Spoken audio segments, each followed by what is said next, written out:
ਹਰਪ੍ਰੀਤ ਸੇਖਾ ਦਾ novel ਹੈ ਹਨੇਰੇ ਰਾਹ। 14ਵਾਂ ਕਾਂਡ। ਕਰਨਵੀਰ ਤੇ ਗੁਰਸੀਰ। ਸਰਹੱਦ ਤੇ ਪੁੱਛੇ ਜਾਣ ਵਾਲੇ ਸੰਭਾਵੀ ਸਵਾਲਾਂ ਦੇ ਜਵਾਬ ਮੁੜ ਆਪਣੇ ਚੇਤੇ 'ਚ ਦੁਹਰਾਉਂਦਾ ਕਰਨਵੀਰ ਵੈਨਕੂਵਰ ਦੇ ਹਵਾਈ ਅੱਡੇ ਤੇ ਟਰੱਕ ਕੰਪਨੀ ਦੇ ਮਾਲਕ ਸ਼ਮਿੰਦਰ ਦੀ ਉਡੀਕ ਕਰ ਰਿਹਾ ਸੀ। ਇੱਥੋਂ ਹੀ ਉਹਨੂੰ ਸ਼ਮਿੰਦਰ ਨੇ ਵਰਕ ਪਰਮਿਟ ਦਿਵਾਉਣ ਲਈ ਅਮਰੀਕਾ ਦੀ ਸਰਹੱਦ ਤੇ ਲੈ ਕੇ ਜਾਣਾ ਸੀ। ਇਹਨਾਂ ਸਵਾਲਾਂ ਜਵਾਬਾਂ ਦੀ ਤਿਆਰੀ ਉਹਨੂੰ ਚਿੱਟੀ ਨੇ ਕਰਵਾਈ ਸੀ। ਇਹਨਾਂ ਵਿੱਚੋਂ ਭਟਕ ਕੇ ਕਰਨਵੀਰ ਦਾ ਧਿਆਨ ਬੈਗ 'ਚ ਰੱਖੇ $11,000 ਵਾਲੇ ਲਿਫਾਫੇ ਵੱਲ ਚਲਾ ਗਿਆ। ਉਹਨੇ ਮੁੜ ਲਿਫਾਫੇ ਨੂੰ ਟੋਇਆ। ਉੱਥੇ ਹੀ ਸੀ ਉਹਦੀ ਸਪੇਨ 'ਚ ਦੇ ਤੋੜਵੀਂ ਕਮਾਈ ਨਾਲ ਜੋੜੀ ਪੂੰਜੀ ਤੇ ਬੈਂਕ ਤੋਂ ਲਿਆ ਕਰਜ਼ਾ ਸੀ। ਬਾਕੀ ਬਚੇ 1200 ਨਾਲ ਸਰਨਾ ਨਹੀਂ। ਕੀ ਪਤਾ ਕਦੋਂ ਪਹਿਲੀ ਤਨਖਾਹ ਦੇਵੇ। ਕੋਈ ਰਹਿਣ ਦਾ ਬੰਦੋਬਸਤ ਨਹੀਂ, ਕੋਈ ਜਾਣ ਪਛਾਣ ਨਹੀਂ। ਇੱਥੇ ਕਿਵੇਂ ਚੱਲੂ? ਉਹਨੂੰ ਮੁੜੇ ਫਿਕਰ ਨੇ ਘੇਰ ਲਿਆ। ਉਹਦੇ ਦਿਮਾਗ 'ਚ ਫੇਰ ਆਇਆ ਕਿ ਲਿਫਾਫੇ ਵਿਚਲੇ 11,000 ਵਿੱਚੋਂ 1,000 ਆਪਣੇ ਲਈ ਰੱਖ ਲਵੇ। ਇਹ ਖਿਆਲ ਉਹਦੇ ਦਿਮਾਗ 'ਚ ਜਹਾਜ਼ੋਂ ਉਤਰਨ ਤੋਂ ਬਾਅਦ ਗੁਸਲਖਾਨੇ 'ਚ ਜਾ ਕੇ ਵੱਖ-ਵੱਖ ਜੇਬਾਂ 'ਚ ਰੱਖੇ ਡਾਲਰਾਂ ਨੂੰ ਕੱਢ ਕੇ ਇੱਕ ਲਿਫਾਫੇ 'ਚ ਪਾਉਂਦਿਆਂ ਵੀ ਆਇਆ ਸੀ। ਪਰ ਉਹਨੇ ਆਪਣੇ ਆਪ ਨੂੰ ਰੋਕ ਲਿਆ ਸੀ। ਪਰ ਇਸ ਵਾਰ ਇਸ ਖਿਆਲ ਦੀ ਤੀਬਰਤਾ ਪਹਿਲੇ ਨਾਲੋਂ ਜ਼ਿਆਦਾ ਸੀ। ਉਹ ਇਹ ਕਰਨ ਬਾਰੇ ਸੋਚ ਹੀ ਰਿਹਾ ਸੀ ਕਿ ਉਹਦੇ ਦਿਮਾਗ 'ਚ ਆਇਆ ਕਿ 1,000 ਪਿੱਛੇ ਬਣਿਆ ਬਣਾਇਆ ਕੰਮ ਖਰਾਬ ਨਾ ਹੋ ਜਾਏ। ਕਹਿ ਦਾਂਗਾ ਕਿ $1,000 ਬਾਅਦ 'ਚ ਹਰ ਮਹੀਨੇ ਦੀ ਕਿਸ਼ਤ ਵਧਾ ਕੇ ਮੋੜ ਦੇਵਾਂਗਾ। ਇਸ ਦਲੀਲ ਨਾਲ ਉਹ ਮੁੜ ਆਪਣੇ ਪਹਿਲੇ ਖਿਆਲ ਵੱਲ ਝੁਕ ਗਿਆ। ਅਗਲੇ ਪਲ ਉਹਨੇ ਸੋਚਿਆ ਕੀ ਪਤਾ ਅਗਲਾ ਇਹ ਸੋਚ ਕੇ ਨੌਕਰੀ ਦੇਣੋਂ ਇਨਕਾਰ ਨਾ ਕਰ ਦੇ ਕਿ ਇਹ ਤਾਂ ਪਹਿਲਾਂ ਹੀ ਸਵਾਲ ਪਾਉਣ ਲੱਗ ਪਿਆ। ਫਿਰ ਸਰੇਗਾ ਕਿਵੇਂ? ਦੇਖੀ ਜਾਏਗੀ ਜਦੋਂ ਟਾਈਮ ਆਏਗਾ। ਸੋਚ ਕੇ ਉਹ ਮੁੜ ਉਸ ਵੱਲ ਆਉਂਦੀਆਂ ਕਾਰਾਂ ਵੱਲ ਦੇਖਣ ਲੱਗਾ, ਜਿਨ੍ਹਾਂ 'ਚੋਂ ਇੱਕ ਕਾਰ ਨੇ ਉਹਨੂੰ ਨਵੀਂ ਮੰਜ਼ਿਲ ਵੱਲ ਲੈ ਕੇ ਜਾਣਾ ਸੀ। ਘੰਟੇ ਕੁ ਦੀ ਉਡੀਕ ਬਾਅਦ ਉਹ ਉਸ ਕਾਰ ਵਿੱਚ ਸਵਾਰ ਹੋਇਆ। ਕਾਰ ਉਹਨੂੰ ਟਰੱਕ ਕੰਪਨੀ ਦੇ ਦਫ਼ਤਰ ਲੈ ਗਈ। ਕਾਰ 'ਚੋਂ ਨਿਕਲਣ ਤੋਂ ਪਹਿਲਾਂ ਸ਼ਮਿੰਦਰ ਬੋਲਿਆ, ਤੇਰਾ ਸਮਾਨ ਇੱਥੇ ਰੱਖ ਜਾਈਏ, ਫਿਰ ਬਾਰਡਰ ਤੇ ਚੱਲਦੇ ਹਾਂ। ਚਿੱਟੀ ਹੋਰਾਂ ਨੇ ਕੈਸ਼ ਬਾਰੇ ਬੈਗ 'ਚੋਂ ਲਿਫਾਫਾ ਕੱਢ ਕੇ ਫੜਾਉਂਦਿਆਂ ਕਰਨਵੀਰ ਦੇ ਹੱਥ ਕੰਬੇ। ਉਹ ਬੋਲਿਆ, ਕੰਮ ਬਣ ਜਾਏਗਾ ਨਾ ਸਰ? ਤੇਰੇ ਤੇ ਹੀ ਆ। ਜੇ ਤੂੰ ਸਹੀ ਜਵਾਬ ਦਿੱਤੇ ਤਾਂ ਕਿਉਂ ਨਾ ਬਣੇਗਾ? ਚਿੱਟੀ ਹੋਰਾਂ ਨੇ ਤਿਆਰੀ ਕਰਵਾਈ ਹੋਏਗੀ ਤੇਰੀ। ਸ਼ਮਿੰਦਰ ਦੇ ਇਸ ਜਵਾਬ ਨਾਲ ਕਰਨਵੀਰ ਦੀ ਤਸੱਲੀ ਨਾ ਹੋਈ, ਪਰ ਟਰੱਕ ਕੰਪਨੀ ਦਾ ਦਫ਼ਤਰ ਦੇਖ ਕੇ ਉਹਦੇ ਮਨ ਨੂੰ ਕੁਝ ਟਿਕਾ ਜ਼ਰੂਰ ਆ ਗਿਆ ਕਿ ਕਿਸੇ ਫਰਜ਼ੀ ਕੰਪਨੀ ਦੇ ਜਾਲ 'ਚ ਨਹੀਂ ਸੀ ਫਸਿਆ। ਬਾਰਡਰ ਵੱਲ ਜਾਣ ਲਈ ਮੁੜ ਕਾਰ 'ਚ ਬੈਠਦਾ ਸ਼ਮਿੰਦਰ ਬੋਲਿਆ, ਆਪਣਾ ਲਾਇਸੈਂਸ ਦੇ। ਆਪਣਾ ਲਾਇਸੈਂਸ ਦਿਖਾਉਂਦਾ ਕਰਨਵੀਰ ਬੋਲਿਆ, ਮੈਂ ਜੀ ਆਟੋਮੈਟਿਕ ਗੇਅਰਾਂ ਵਾਲੇ ਟਰੱਕ ਤੇ ਸਿੱਖਿਆ, ਸਟੈਂਡਰਡ ਨਹੀਂ ਚਲਾਇਆ ਕਦੇ।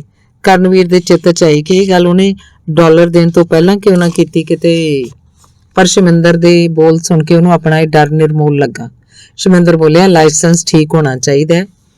ਸਟੈਂਡਰਡ ਜਾਂ ਆਟੋਮੈਟਿਕ ਗੇਅਰਾਂ ਦਾ ਕੋਈ ਚੱਕਰ ਨਹੀਂ, ਉਹ ਸਿੱਖ ਜਾਂਦਾ ਬੰਦਾ ਟਰੱਕ ਚਲਾਉਂਦਾ ਹੀ। ਸ਼ਮਿੰਦਰ ਦੀ ਗੱਲ ਸੁਣ ਕੇ ਕਰਨਵੀਰ ਨੂੰ ਲੱਗਿਆ ਵੀ ਉਹਨੂੰ ਆਪਣੇ ਰਹਿਣ ਦੇ ਟਿਕਾਣੇ ਤੇ ਹੋਰ ਸਵਾਲਾਂ ਬਾਰੇ ਵੀ ਹੁਣੇ ਗੱਲ ਕਰ ਲੈਣੀ ਚਾਹੀਦੀ ਹੈ।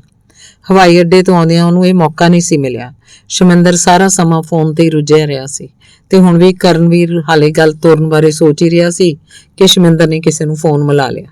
ਉਹ ਕਿਸੇ ਨੂੰ ਆਖਣ ਲੱਗਾ, ਤੂੰ ਇੱਥੇ ਵੇਟ ਕਰ, ਪਿਕਅਪ ਹਾਲੇ ਕਨਫਰਮ ਨਹੀਂ ਹੋਈ। ਹੋ ਸਕਦਾ ਹੈ ਕਿ ਤੈਨੂੰ ਇੱਥੇ ਕੈਲਗਰੀ ਰੁਕਣਾ ਪਵੇ ਅੱਜ। ਤੇ ਫਿਰ ਕਿਸੇ ਹੋਰ ਨੂੰ ਫੋਨ ਮਿਲਾ ਕੇ ਦੱਸਣ ਲੱਗਾ, ਤੇਰੇ ਵਿਨੀਪੈਗ ਪਹੁੰਚਣ ਸਾਰੀ ਉੱਥੋਂ ਟੋਰਾਂਟੋ ਜਾਣ ਵਾਲਾ ਲੋਡ ਤਿਆਰ ਹੋਏਗਾ। ਕਰਨਵੀਰ ਉਹਦੀਆਂ ਗੱਲਾਂ ਸੁਣ ਕੇ ਆਪਣੇ ਆਪ ਨੂੰ ਧਰਵਾਸ ਦੇਣ ਦੀ ਕੋਸ਼ਿਸ਼ ਕਰਨ ਲੱਗਾ ਕਿ ਕੰਪਨੀ ਕੋਲ ਬਹੁਤ ਕੰਮ ਹੈ ਤੇ ਛੇਤੀ ਖਰਚੇ ਡਾਲਰ ਕਮਾ ਲਏਗਾ। ਪਰ ਧੁਰ ਅੰਦਰੋਂ ਉਸ ਅੰਦਰ ਡਰ ਸੀ ਕਿ ਜੇ ਬਾਰਡਰ ਤੋਂ ਵਰਕ ਪਰਮਿਟ ਮਿਲਣ ਤੋਂ ਇਨਕਾਰ ਹੋ ਗਿਆ ਤਾਂ ਕਿ ਸ਼ਮਿੰਦਰ ਉਹਦੇ $11,000 ਵਾਪਸ ਕਰ ਦੇਗਾ।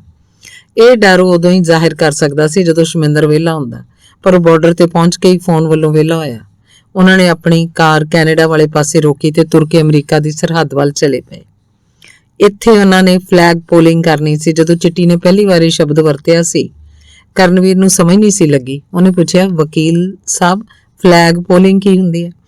ਵਰਕ ਪਰਮਿਟ ਲੈਣ ਤੇ ਕੈਨੇਡਾ 'ਚ ਆਪਣੇ ਸਟੇਟਸ ਨੂੰ ਵੈਲੀਡੇਟ ਕਰਨ ਲਈ ਇਹ ਤੁਰਤ-ਫੁਰਤ ਤਰੀਕਾ ਵਰਤਿਆ ਜਾਂਦਾ ਹੈ। ਇਸ ਤਰੀਕੇ ਨਾਲ ਕੈਨੇਡਾ 'ਚੋਂ ਇੱਕ ਵਾਰ ਬਾਹਰ ਜਾਈਦਾ ਤੇ ਅਮਰੀਕਾ ਵੱਲੋਂ ਇਨਕਾਰ ਦੀ ਮੋਹਰ ਲਗਵਾ ਕੇ ਮੁੜ ਕੈਨੇਡਾ ਪਰਤ ਆਈਦਾ। ਇਹਨੂੰ ਫਲੈਗ ਪੋਲਿੰਗ ਆਖਦੇ ਆ। ਅੱਛਾ, ਆਖ ਕੇ ਕਰਨਵੀਰ ਨੇ ਉਦੋਂ ਚਿੱਟੀ ਨੂੰ ਹੁੰਗਾਰਾ ਤਾਂ ਭਰਤਾ ਸੀ, ਪਰ ਉਹਨੂੰ ਸਮਝ ਨਹੀਂ ਸੀ ਲੱਗੀ। ਹੁਣ ਵੀ ਉਹਨੂੰ ਪੂਰੀ ਸਮਝ ਨਹੀਂ ਸੀ ਕਿ ਅੱਗੇ ਕੀ ਹੋਏਗਾ। ਉਹ ਭਵਤਰਿਆ ਜਿਹਾ ਕਦੇ ਸਰਹੱਦ ਦੇ ਪਾਰਕ ਵਿੱਚ ਖੜੇ ਪੀਸ ਗੇਟ ਵੱਲ ਵੇਖਦਾ, ਜਿਸ ਉੱਪਰ ਕੈਨੇਡਾ ਤੇ ਅਮਰੀਕਾ ਦੇ ਝੰਡੇ ਝੂਲ ਰਹੇ ਸੀ, ਤੇ ਕਦੇ ਅੱਗੇ ਅਮਰੀਕਾ ਦੀ ਸਰਹੱਦ ਵੱਲ, ਜਿੱਧਰ ਕਾਰਾਂ ਦੀਆਂ ਲੰਮੀਆਂ ਕਤਾਰਾਂ ਸਰਕ ਰਹੀਆਂ ਸਨ। ਯੂਰਪ ਵਿੱਚ ਇਸ ਤਰ੍ਹਾਂ ਦੀ ਕੋਈ ਸਰਹੱਦ ਉਹਨੇ ਨਹੀਂ ਦੇਖੀ ਸੀ। ਉਹ ਸ਼ਮਿੰਦਰ ਦੇ ਪਿੱਛੇ ਪਿੱਛੇ ਇੱਕ ਅਫਸਰ ਕੋਲ ਜਾ ਖੜਾ। ਸ਼ਮਿੰਦਰ ਅਫਸਰ ਨੂੰ ਪਾਸਪੋਰਟ ਫੜਾਉਂਦਾ ਬੋਲਿਆ, ਫਲੈਗ ਪੋਲਿੰਗ ਕਰਨੀ ਹੈ। ਅਫਸਰ ਨੇ ਪਾਸਪੋਰਟ ਚੈੱਕ ਕਰਦੇ ਨੇ ਪੁੱਛਿਆ, ਕਦੇ ਪਹਿਲਾਂ ਅਮਰੀਕਾ ਦੇ ਵੀਜ਼ੇ ਤੋਂ ਇਨਕਾਰ ਹੋਇਆ ਸੀ? ਨਹੀਂ। ਅਫਸਰ 2 ਮਿੰਟ ਆਪਣੇ ਕੰਪਿਊਟਰ ਦੀ ਸਕਰੀਨ ਵੱਲ ਵੇਖਦਾ ਰਿਹਾ। ਫਿਰ ਉਹਨੇ ਕਰਨਵੀਰ ਦੀਆਂ ਉਂਗਲਾਂ ਦੇ ਨਿਸ਼ਾਨ ਲਏ, ਉਹਦੀ ਫੋਟੋ ਖਿੱਚ ਕੇ ਫਲੈਗ ਪੋਲਿੰਗ ਵਾਲੀ ਚਿੱਟੀ ਸਲਿੱਪ ਉਹਨਾਂ ਦੇ ਹਵਾਲੇ ਕਰ ਦਿੱਤੀ। ਉਹ ਸਲਿੱਪ ਲੈ ਕੇ ਕੈਨੇਡਾ 'ਚ ਵੜਨ ਤੋਂ ਪਹਿਲਾਂ ਕਾਗਜ਼ ਪੱਤਰ ਜਾਂਚਣ ਲਈ ਬਣੇ ਬੂਥਾਂ 'ਚੋਂ ਇੱਕ ਮੂਹਰੇ ਜਾ ਖੜੇ। ਇਹ ਬੂਥ ਤੁਰ ਕੇ ਲੰਘਣ ਵਾਲਿਆਂ ਲਈ ਸੀ। ਫਲੈਗ ਪੋਲਿੰਗ ਵਾਲੀ ਚਿੱਟੀ ਸਲਿੱਪ ਅਫਸਰ ਨੂੰ ਫੜਾ ਕੇ ਉਹਨਾਂ ਨੇ ਆਪਣੇ ਮਕਸਦ ਬਾਰੇ ਦੱਸਿਆ।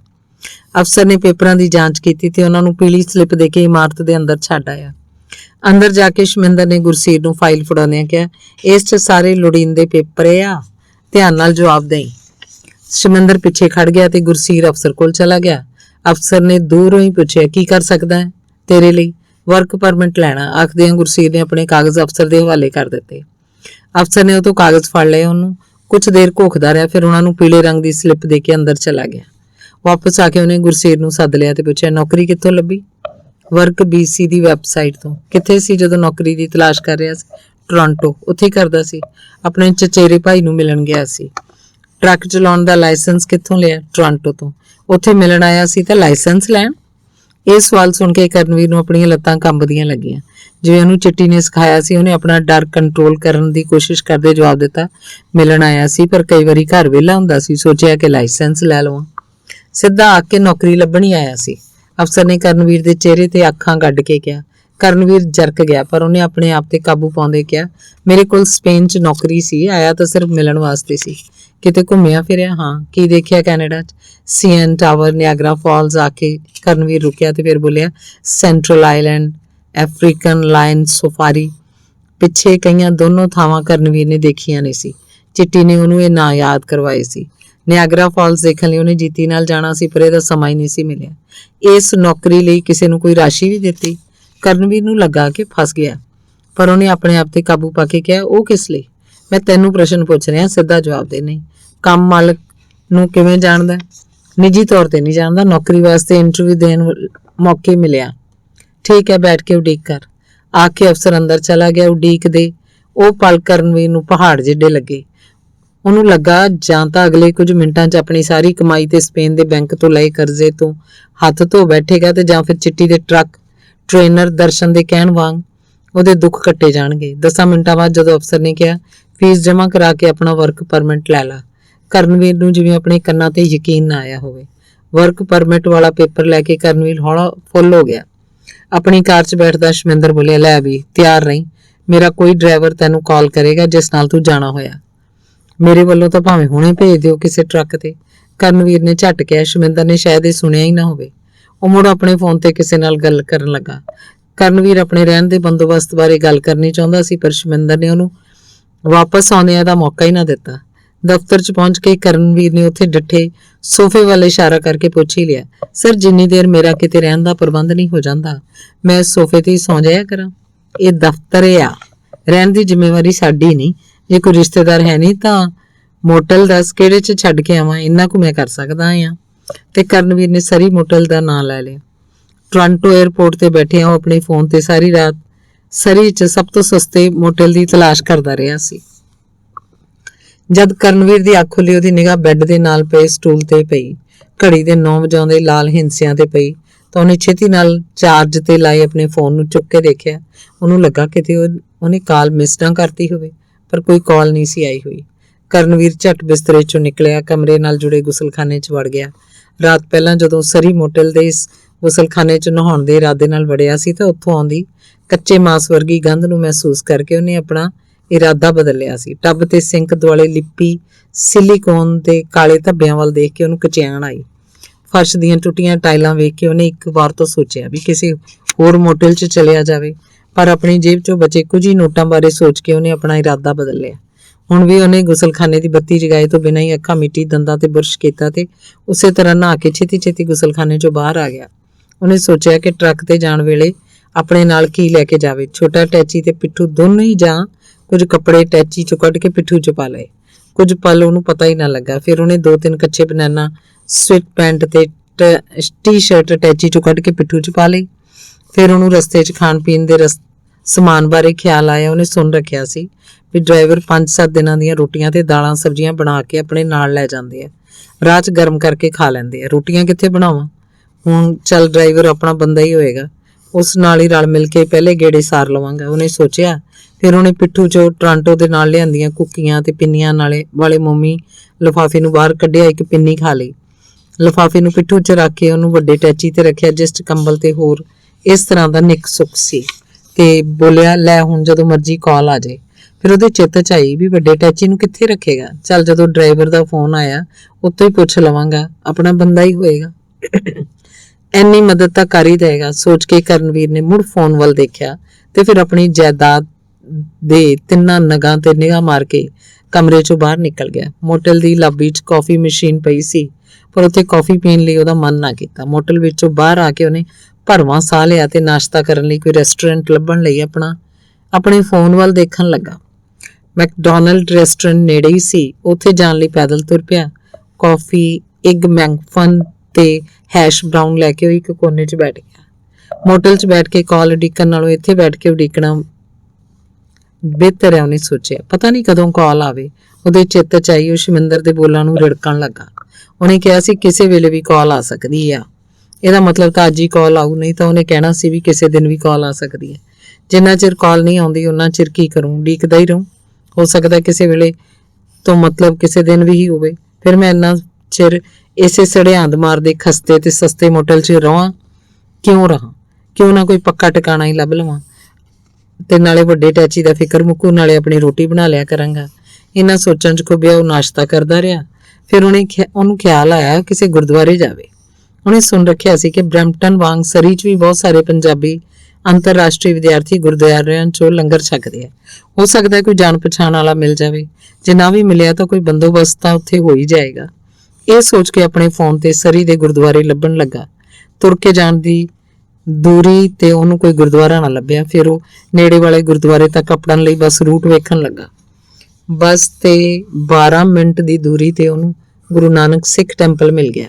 ਉੱਥੇ ਜਾਣ ਲਈ ਉੱਠਣ ਤੋਂ ਪਹਿਲਾਂ ਫਿਰ ਉਹਦੇ ਦਿਮਾਗ 'ਚ ਆ ਗਿਆ ਵੀ ਜੇ ਡਰਾਈਵਰ ਦਾ ਫੋਨ ਆ ਗਿਆ, ਪਰ ਅਗਲੇ ਪਲ ਉਹਨੇ ਇਹ ਡਰ ਝਟਕ ਦਿੱਤਾ। ਉਹਨੇ ਸੋਚਿਆ ਡਰਾਈਵਰ 2-4 ਘੰਟੇ ਪਹਿਲਾਂ ਫੋਨ ਕਰੇਗਾ ਹੀ, ਜੇ ਨਾ ਵੀ ਇੰਨਾ ਪਹਿਲਾਂ ਕਰੇਗਾ ਤਾਂ ਫਿਰ ਵੀ ਕੋਈ ਚੱਕਰ ਨਹੀਂ, ਸਿੱਧਾ ਰਾਹ ਏ, ਝੱਟ ਵਾਪਸ ਆ ਜਾਵਾਂਗਾ।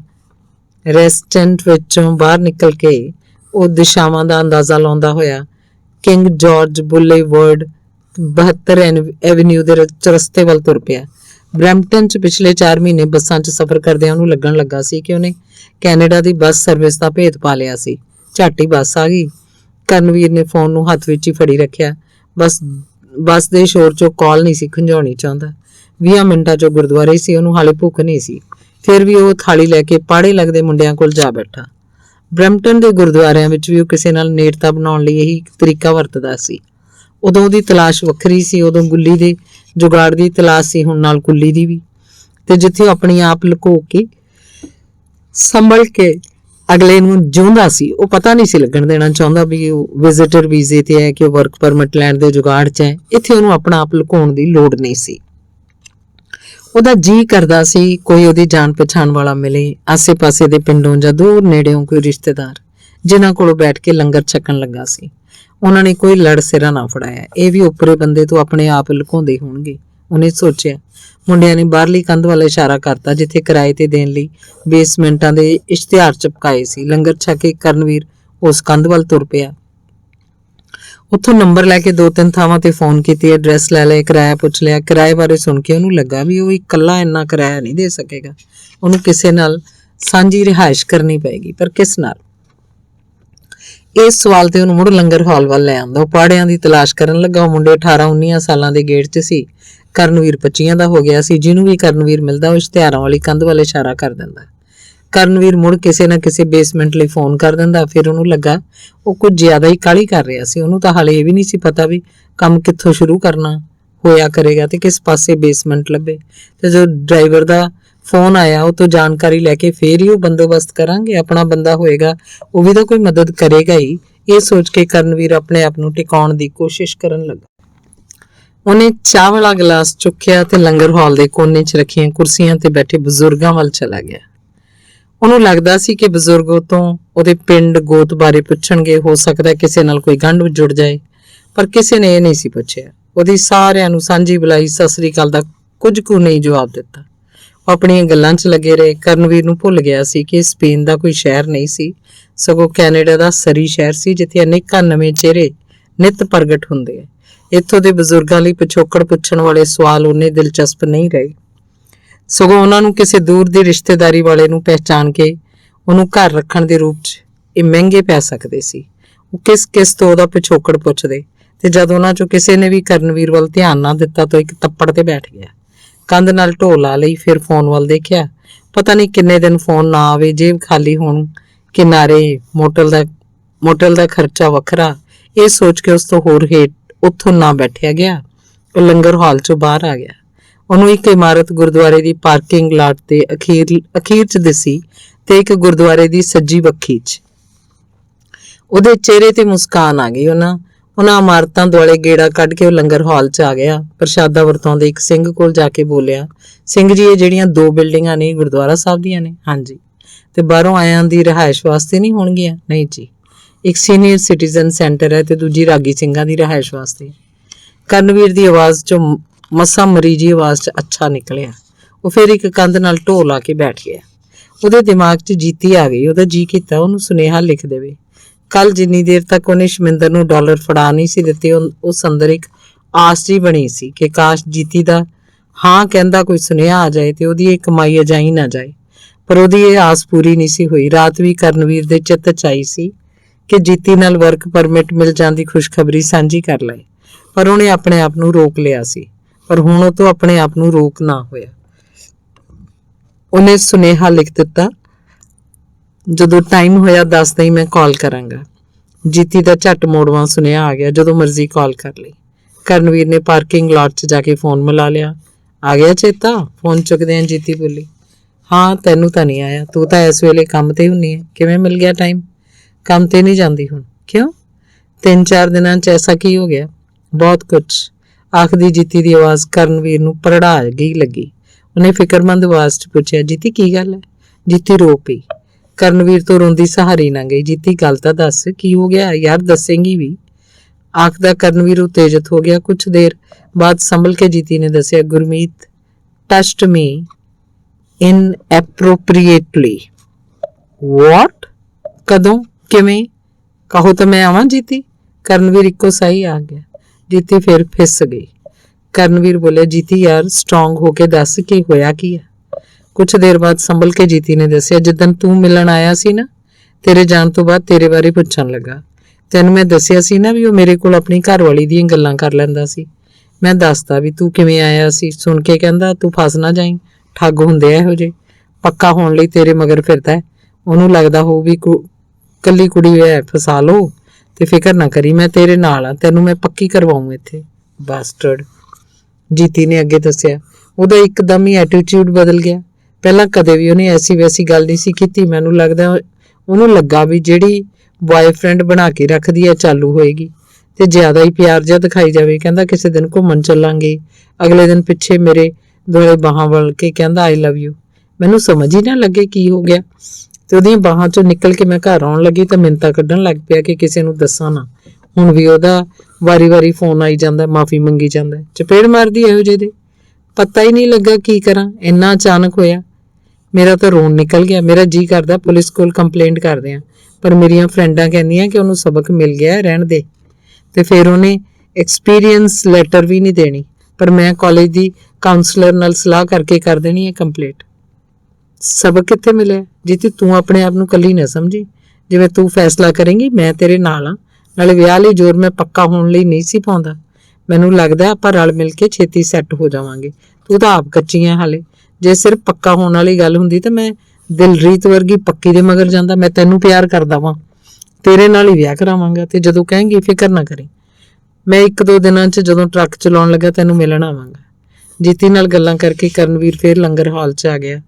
ਉਹ ਸ਼ਾਮ ਦੀ ਰੋਟੀ ਖਾ ਕੇ ਆਪਣੇ ਮੋਟਲ ਵੱਲ ਚੱਲ ਪਿਆ।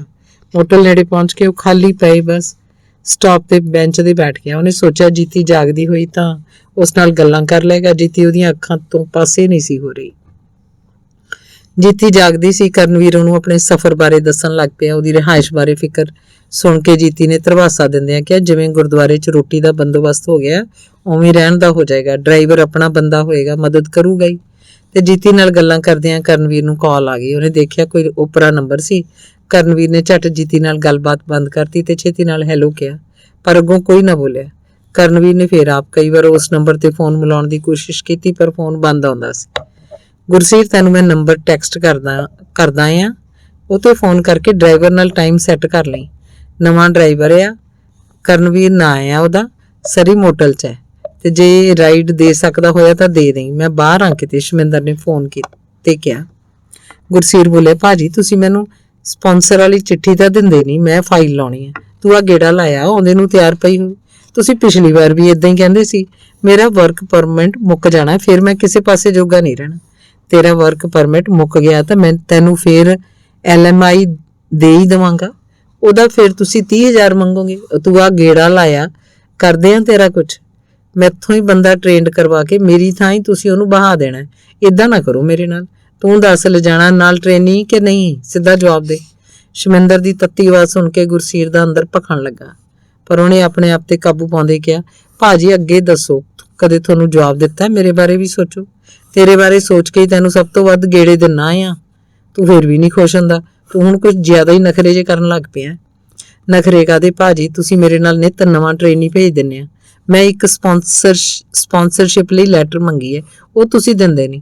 ਤੂੰ ਜੇ ਨਹੀਂ ਲਿਜਾਣਾ ਤਾਂ ਕੱਲ ਨੂੰ ਦਫ਼ਤਰ ਆ ਕੇ ਕੁਇਟ ਦੇ ਸਾਈਨ ਕਰ ਜੀ। ਭਾਜੀ ਮੈਂ ਕਿਉਂ ਕੰਮ ਕੁਇਟ ਕਰੂੰਗਾ? ਮੈਨੂੰ ਤੁਸੀਂ ਲੈਟਰ ਦੇ ਦਿਓ, ਭਾਵੇਂ ਦੀ ਖਰਚਾ ਲੈ ਲਓ। ਆ ਗੇੜਾ ਲਾਇਆ, ਕਰਦੇ ਆ ਤੇਰਾ ਕੁਛ, ਆਖਦਾ ਸ਼ਮਿੰਦਰ ਨੇ ਫੋਨ ਬੰਦ ਕਰਤਾ। ਗੁਰਸੀਰ ਕੁਛ ਦੇਰ ਉਸੇ ਤਰ੍ਹਾਂ ਹੀ ਬੈਠਾ ਖਾਲੀ ਨਜ਼ਰਾਂ ਨਾਲ ਫੋਨ ਵੱਲ ਦੇਖਦਾ ਰਿਹਾ। ਜਿਸ ਤਰੀਕੇ ਨਾਲ ਸ਼ਮਿੰਦਰ ਨੇ ਕਿਹਾ ਸੀ ਵੀ ਕਰਦੇ ਆ ਤੇਰਾ ਕੁਛ, ਗੁਰਸੀਰ ਨੂੰ ਲੱਗਦਾ ਨਹੀਂ ਸੀ ਵੀ ਸ਼ਮਿੰਦਰ ਉਹਨੂੰ ਸਪਾਂਸਰਸ਼ਿਪ ਲੈਟਰ ਜਾਂ ਫ੍ਰੀ LMI ਦੇਗਾ।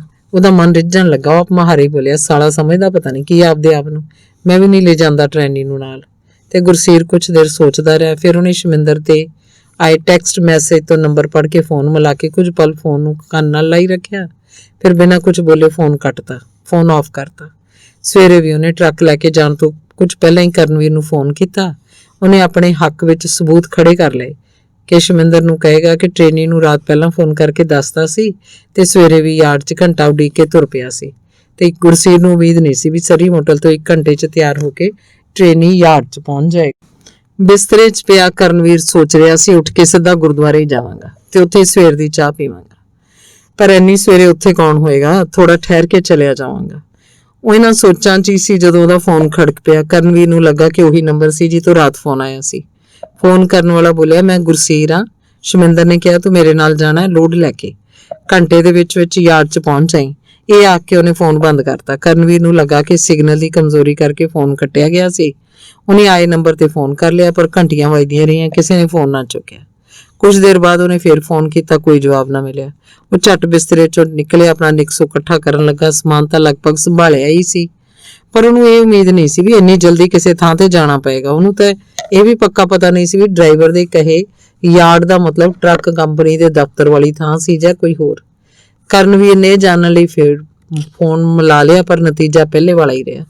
ਫਿਰ ਉਹਨੇ ਟਰੱਕ ਕੰਪਨੀ ਦੇ ਮਾਲਕ ਸ਼ਮਿੰਦਰ ਦਾ ਫੋਨ ਨੰਬਰ ਮਿਲਾ ਲਿਆ। ਮਿਲਾਉਂਦਿਆਂ ਉਹਨੇ ਸ਼ਮਿੰਦਰ ਦੀ ਕਿਸੇ ਐਮਰਜੈਂਸੀ 'ਚ ਫੋਨ ਕਰਨ ਦੀ ਚੇਤਾਵਨੀ ਚੇਤੇ ਆਈ। ਕਰਨਵੀਰ ਨੂੰ ਲੱਗਾ ਇਹ ਵੀ ਤਾਂ ਐਮਰਜੈਂਸੀ ਸੀ, ਪਰ ਇਸ ਨੰਬਰ ਤੇ ਵੀ ਉਹੀ ਨਤੀਜਾ ਸੀ। ਕਰਨਵੀਰ ਤਾਂ ਹਾਲੇ ਨਹਾਤਾ ਵੀ ਨਹੀਂ ਸੀ। ਉਹਨੂੰ ਲੱਗਦਾ ਸੀ ਜਿਸ ਡਰਾਈਵਰ ਨਾਲ ਉਹਨੇ ਟਰੱਕ ਤੇ ਜਾਣਾ ਹੋਏਗਾ ਉਹੀ ਉਹਨੂੰ ਇਸ ਮੋਟਲ 'ਚ ਲੈ ਜਾਏਗਾ, ਪਰ ਡਰਾਈਵਰ ਨੇ ਤਾਂ ਪੱਕਾ ਟਿਕਾਣਾ ਵੀ ਨਹੀਂ ਸੀ ਦੱਸਿਆ। ਕਰਨਵੀਰ ਗੁਸਲਖਾਨੇ 'ਚ ਗਿਆ, ਛੇਤੀ ਬੁਰਸ਼ ਕਰਕੇ ਮੂੰਹ ਹੱਥ ਧੋਤੇ, ਕੱਪੜੇ ਪਾ ਕੇ ਮੋਟਲ ਦੀ ਲੌਬੀ 'ਚ ਆ ਗਿਆ। ਉਹਨੇ ਇੱਕ ਵਾਰ ਫੇਰ ਆਏ ਨੰਬਰ ਤੇ ਫੋਨ ਮਿਲਾਇਆ, ਪਰ ਕੋਈ ਜਵਾਬ ਨਾ ਮਿਲਿਆ।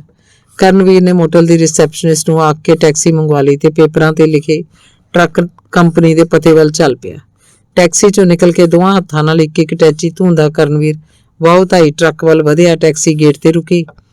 ਟੈਕਸੀ ਦਾ ਕਿਰਾਇਆ ਚੁਕਾਉਂਦਿਆਂ ਕਰਨਵੀਰ ਨੇ ਕਿਸੇ ਨੂੰ ਟਰੱਕ 'ਚ ਚੜ੍ਹਦੇ ਦੇਖ ਲਿਆ ਸੀ। ਕਰਨਵੀਰ ਨੇ ਸੁੱਖ ਦਾ ਸਾਹ ਲਿਆ ਵੀ ਉਹ ਸਹੀ ਸਮੇਂ ਤੇ ਸਹੀ ਥਾਂ ਤੇ ਪਹੁੰਚ ਗਿਆ ਸੀ। ਟਰੱਕ ਦਾ ਇੰਜਨ ਚੱਲ ਰਿਹਾ ਸੀ। ਆਪਣੇ ਮੋਢਿਆਂ ਤੇ ਪਿੱਠੂ ਟਿਕਾਉਂਦੇ ਕਰਨਵੀਰ ਨੇ ਦੇਖਿਆ ਵੀ ਟਰੱਕ ਤੁਰ ਪਿਆ ਸੀ। ਟਰੱਕ ਦਾ ਮੂੰਹ ਉਲਟ ਦਿਸ਼ਾ ਵੱਲ ਸੀ, ਜਿੱਧਰ ਅੰਗਰੇਜ਼ੀ 'ਚ ਬਾਹਰ ਦਾ ਰਸਤਾ ਲਿਖਿਆ ਹੋਇਆ ਸੀ। ਕਰਨਵੀਰ ਨੇ ਉੱਚੀ ਆਵਾਜ਼ ਸਟਾਪ ਕਿਹਾ ਤੇ ਚੱਕਵੇਂ ਪੈਰੀ ਹੋ ਗਿਆ। ਉਹਨੇ ਸੋਚਿਆ ਖੜਕੇ 'ਚ ਡਰਾਈਵਰ ਨੂੰ ਆਵਾਜ਼ ਨਹੀਂ ਸੁਣੀ ਹੋਏਗੀ। ਹਫੜਾ ਦਫੜੀ ਚੋਂ ਟੈਚੀ ਹੱਥੋਂ ਛੱਡ ਕੇ ਰੁਕਣ ਦੇ ਇਸ਼ਾਰੇ ਕਰਦਾ ਟਰੱਕ ਵੱਲ ਭੱਜ ਪਿਆ। ਟਰੱਕ ਦੀ ਤਾਕੀ ਕੋਲ ਪਹੁੰਚ ਕੇ ਉਹਨੇ ਗੁਰਸੀਰ ਵੀਰੇ ਕਿਹਾ, ਪਰ ਗੁਰਸੀਰ ਨੇ ਉਸ ਵੱਲ ਦੇਖਿਆ ਹੀ ਨਾ। ਕਰਨਵੀਰ ਨੇ ਭੱਜ ਕੇ ਟਰੱਕ ਤੋਂ ਗਾਂਹ ਨਿਕਲ ਕੇ ਦੋਵੇਂ ਹੱਥ ਉੱਪਰ ਚੁੱਕ ਕੇ ਹਿਲਾਏ। ਟਰੱਕ ਰੁਕ ਗਿਆ। ਕਰਨਵੀਰ ਨੇ ਮੁੜ ਤਾਕੀ ਕੋਲ ਆ ਕੇ ਕਿਹਾ, ਤੁਸੀਂ ਗੁਰਸੀਰ ਹੀ ਹੋ ਨਾ? ਕਿਉਂ? ਮੈਂ ਕਰਨਵੀਰ ਹਾਂ ਜੀ, ਤੁਹਾਡਾ ਫੋਨ ਆਇਆ ਸੀ। ਗੁਰਸੀਰ ਕੁਛ ਨਾ ਬੋਲਿਆ। ਕਰਨਵੀਰ ਨੇ ਇਹ ਉਹਦੀ ਹਾਮੀ ਸਮਝੀ ਤੇ ਬੋਲਿਆ, ਮੇਰੇ ਕੋਲ ਸਮਾਨ ਹੈ ਜੀ, ਨਾਲ ਲੈ ਕੇ ਜਾਣਾ, ਹੋਰ ਕਿਤੇ ਰੱਖਣ ਦਾ ਟਿਕਾਣਾ ਨਹੀਂ। ਗੁਰਸੀਰ ਨੇ ਕੁਝ ਬੁੜਬੁੜ ਕੀਤੀ ਜਿਹੜੀ ਕਰਨਵੀਰ ਨੂੰ ਨਾ ਸੁਣੀ। ਉਹ ਆਪਣੇ ਟੈਚੀਆਂ ਵੱਲ ਦੌੜਿਆ ਤੇ ਸਾਹ ਹੋਏ ਨੇ ਮੁੜ ਟਰੱਕ ਕੋਲ ਆ ਕੇ ਸਵਾਰੀ ਵਾਲੀ ਤਾਕੀ ਖੋਲ ਕੇ ਪਹਿਲਾਂ ਵੱਡਾ ਟੈਚੀ ਅੰਦਰ ਧੱਕਿਆ, ਫਿਰ ਛੋਟਾ ਟੈਚੀ ਅੰਦਰ ਸੁੱਟ ਕੇ ਟਰੱਕ 'ਚ ਚੜ ਗਿਆ। ਗੁਰਸੀਰ ਨੇ ਟਰੱਕ ਤੋਰ ਲਿਆ। ਕਰਨਵੀਰ ਨੇ ਤੁਰਦੇ ਟਰੱਕ 'ਚ ਇਹ ਟੈਚੀ ਕੈਬਿਨ 'ਚ ਰੱਖੇ ਸੀਟ ਤੇ ਬੈਠਦਾ ਬੋਲਿਆ, ਸੌਰੀ ਵੀਰੇ, ਤੁਹਾਨੂੰ ਉਡੀਕ ਕਰਵਾਈ। ਮੈਂ ਤਾਂ ਤੁਹਾਡਾ ਫੋਨ ਸੁਣਨ ਸਾਰੀ ਤੁਰ ਪਿਆ ਸੀ। ਗੁਰਸੀਰ ਨੇ ਕੋਈ ਜਵਾਬ ਨਾ ਦਿੱਤਾ। ਕਰਨਵੀਰ ਨੇ ਸੋਚਿਆ ਆਪਣੀ ਸਫਾਈ 'ਚ ਕੁਝ ਹੋਰ ਕਹੇ। ਫਿਰ ਉਹਨੇ ਸੋਚਿਆ ਵੀ ਕੁਝ ਦੇਰ ਠਹਿਰ ਕੇ ਆਖ ਦੇਗਾ, ਸ਼ਾਇਦ ਉਦੋਂ ਤੱਕ ਉਹਦਾ ਗੁੱਸਾ ਕੁਝ ਠੰਡਾ ਹੋ ਜਾਏ। ਲੈ ਤੂੰ ਪੈ ਜਾ ਮੂਹਰੇ, ਜਦੋਂ ਚਿੱਥ ਕੇ ਰੱਖਤਾ ਖੁਰਚ ਕੇ ਲਾਉਣਾ ਪਊ ਰੋਡ ਤੋਂ। ਕਰਨਵੀਰ ਨੂੰ ਗੁਰਸੀਰ ਦੇ ਬੋਲ ਸੁਣੇ। ਕਰਨਵੀਰ ਨੂੰ ਕੁਝ ਸਮਝ ਨਾ ਲੱਗੀ। ਉਹ ਆਪਣੀਆਂ ਸੋਚਾਂ 'ਚ ਉਲਝਿਆ ਹੋਇਆ ਸੀ। ਉਹਨੇ ਗੁਰਸੀਰ ਵੱਲ ਦੇਖਿਆ, ਫਿਰ ਸੜਕ ਵੱਲ। ਲੇਨ ਬਦਲ ਕੇ ਇੱਕ ਕਾਰ ਟਰੱਕ ਦੇ ਮੂਹਰੇ ਪੈ ਗਈ ਸੀ ਤੇ ਕਰਨਵੀਰ ਨੂੰ ਲੱਗਾ ਵੀ ਟਰੱਕ ਵਿਚਲੀ ਚੁੱਪ ਤੋੜਨ ਲਈ ਢੁਕਵਾਂ ਮੌਕਾ ਹੈ। ਉਹ ਬੋਲਿਆ, ਟਰੱਕਾਂ ਵਾਲਿਆਂ ਨੂੰ ਲੋਕ ਸਮਝਦੇ ਕੁਝ ਨਹੀਂ। ਗੁਰਸੀਰ ਨੇ ਉਸ ਵੱਲ ਕੋਈ ਧਿਆਨ ਨਾ ਦਿੱਤਾ। ਉਹ ਚਰਸਤੇ ਤੋਂ ਟਰੱਕ ਸੱਜੇ ਮੋੜਨ ਲੱਗਾ। ਕਰਨਵੀਰ ਬਾਹਰ ਵੱਲ ਵੇਖਣ ਲੱਗਾ। ਉਹਦਾ ਜੀ ਕਰਦਾ ਸੀ ਗੁਰਸੀਰ ਉਸ ਨਾਲ ਗੱਲਾਂ ਕਰੇ। ਉਹਨੇ ਫੇਰ ਗੁਰਸੀਰ ਵੱਲ ਦੇਖ ਕੇ ਕਿਹਾ, ਵੀਰੇ, ਇਹ ਗੁਰਦੁਆਰੇ ਵਾਲੀ ਸੜਕ ਹੀ ਹੈ ਨਾ? ਗੁਰਸੀਰ ਨੇ ਕੋਈ ਹੁੰਗਾਰਾ ਨਾ ਭਰਿਆ। ਕਰਨਵੀਰ ਫੇਰ ਬਾਹਰ ਵੇਖਣ ਲੱਗ ਪਿਆ। ਕੁਛ ਦੇਰ ਬਾਅਦ ਉਹਨੂੰ ਫੇਰ ਗੁਰਸੀਰ ਦੀ ਆਵਾਜ਼ ਸੁਣੀ, ਕੱਢ ਦਿੰਦਾ ਭੈਣ ਦਿਆ, ਪਤਾ ਨਹੀਂ ਕਿੱਥੋਂ ਲਾਇਸੈਂਸ ਲੈ ਕੇ ਆ ਜਾਂਦੇ ਆ। ਗੁਰਸੀਰ ਦੇ ਬੋਲ ਸੁਣ ਕੇ ਕਰਨਵੀਰ ਨੇ ਤਾਕੀ ਦੇ ਸ਼ੀਸ਼ੇ ਵੱਲੋਂ ਧਿਆਨ ਹਟਾ ਕੇ ਅੱਗੇ ਵੱਲ ਦੇਖਿਆ। ਬੱਤੀ ਲਾਲ ਹੋ ਗਈ ਸੀ। ਟਰੱਕ ਦੇ ਮੂਹਰਲੀ ਕਾਰ ਰੁਕ ਗਈ ਸੀ। ਮਗਰ ਹੀ ਉਹਨਾਂ ਦਾ ਟਰੱਕ ਰੁਕ ਗਿਆ। ਕਰਨਵੀਰ ਨੇ ਸੋਚਿਆ, ਜੀ ਟਰੱਕ ਦੇ ਮਗਰ ਟਰਾਲਾ ਹੁੰਦਾ ਇਹ ਨਹੀਂ ਸੀ ਰੁਕਣਾ, ਕਾਰ ਨੂੰ ਦਰੜ ਦਿੰਦਾ। ਕਰਨਵੀਰ ਨੇ ਗੁਰਸੀਰ ਵੱਲ ਦੇਖਿਆ। ਉਹਦੇ ਚਿੱਤ 'ਚ ਆਈ, ਪੁੱਛੇ, ਵੀਰ ਗੁੱਸਾ ਕਿਹੜੀ ਗੱਲ ਦਾ? ਗੁਰਸੀਰ ਦੀ ਚੜੀ ਤਿਉੜੀ ਦੇਖ ਕੇ ਉਹਨੇ ਇਰਾਦਾ ਬਦਲ ਲਿਆ। ਟਰੱਕ 'ਚ ਪਰੇਸ਼ਾਨ ਬੈਠੇ ਕਰਨਵੀਰ ਨੂੰ ਸਮਝ ਨਹੀਂ ਸੀ ਲੱਗ ਰਹੀ ਵੀ ਇਹ ਨਾਲ ਵਾਲਾ ਡਰਾਈਵਰ ਗੁਰਸੀਰ ਇਹਨਾਂ ਗੁੱਸੇ 'ਚ ਕਿਉਂ ਸੀ। ਉਹਦੀ ਤਾਂ ਸਾਰੀ ਆਸ ਸੀ ਉੱਤੇ ਸੀ, ਪਰ ਉਹ ਉਸ ਵੱਲ ਦੇਖ ਤੱਕ ਨਹੀਂ ਸੀ ਰਿਹਾ। ਘੰਟੇ ਦੇ ਅੰਦਰ ਹੀ ਤਾਂ ਉਹ ਯਾਰਡ 'ਚ ਪਹੁੰਚ ਗਿਆ ਸੀ। ਗੁਰਸੀਰ ਨੇ ਉਸ ਵੱਲ ਕੀ ਦੇਖਣਾ ਸੀ? ਉਹਦੇ ਦਿਮਾਗ ਵਿੱਚ ਤਾਂ ਕਰਨਵੀਰ ਨੂੰ ਟਰੱਕ 'ਚੋਂ ਲਾਉਣ ਦੀਆਂ ਵਿਉਂਤਾਂ ਚੱਲ ਰਹੀਆਂ ਸੀ। ਸ਼ਮਿੰਦਰ ਪ੍ਰਤੀ ਗੁਰਸੀਰ ਦੇ ਚਿੱਤ 'ਚ ਉਬਾਲ ਉੱਠਿਆ। ਉਹਨੇ ਆਪਣੇ ਜਾਣੇ ਆਪਣੇ ਚਿੱਤ 'ਚ ਹੀ ਉਹਨੂੰ ਗਾਲ ਕੱਢੀ, ਪਰ ਇਹ ਸੋਚ ਕੇ ਬੁੱਲਾਂ ਤੇ ਆ ਕੇ ਬੁੜਬੁੜ ਬਣ ਗਈ। ਗੁਰਸੀਰ ਦੀ ਬੁੜਬੁੜ ਸੁਣ ਕੇ ਕਰਨਵੀਰ ਨੇ ਉਸ ਵੱਲ ਦੇਖਿਆ।